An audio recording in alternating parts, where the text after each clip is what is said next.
All right, good morning, everyone. Good afternoon, wherever you may be.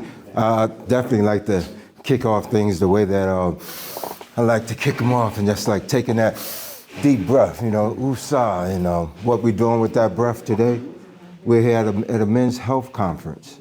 And just to get right point to your question, what got me involved with this, I think I can go all the way back to my first grade, that first day in kindergarten. Mm-hmm. Again, everybody comes together and stuff, and like 10 o'clock in the morning, the teacher says, everybody gotta take a nap. So my little 6-year-old self like, who are you, lady? I'm not gonna take no nap, so I ain't taking a nap, right? So all the little kids take the nap, and then when they get up, they see me sitting there, and I'm all like, haha, y'all babies had to take a nap. So the school teacher, Miss Spellman was her name, she went to the cabinet, and she pulled out this box of chocolate-covered, star-shaped graham cookies, and she went around to each student and gave them that with their milk. And when she got to me, she said, Rodney, you're not gonna get a cookie because you didn't listen to the instructions. So imagine my little self, my taste buds all disappointed. If I knew some curse words, I might would have said them. But long story short, here we go. So now I get home at night and I see the kids again, remember that, and what happens? Forethought for my future self comes into play.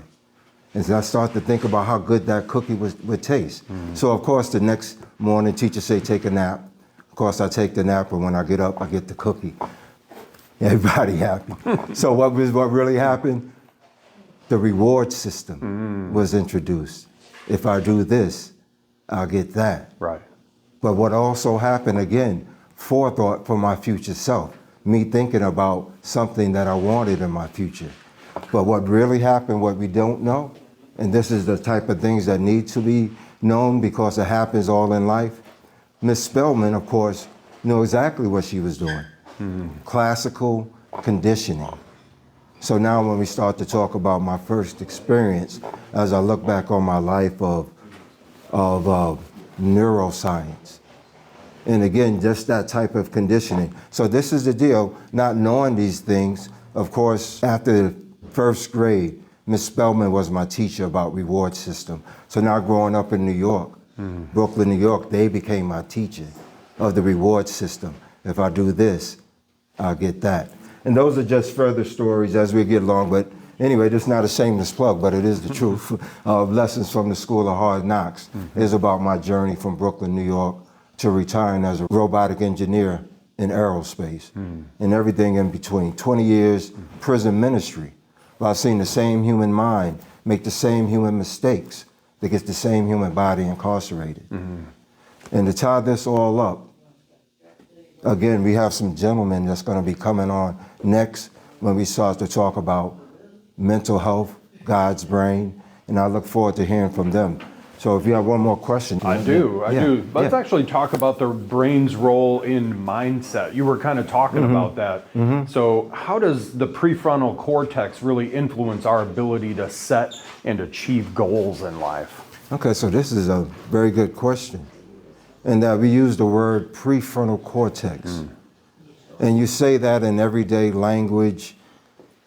People really don't understand that because we have not been taught to understand that.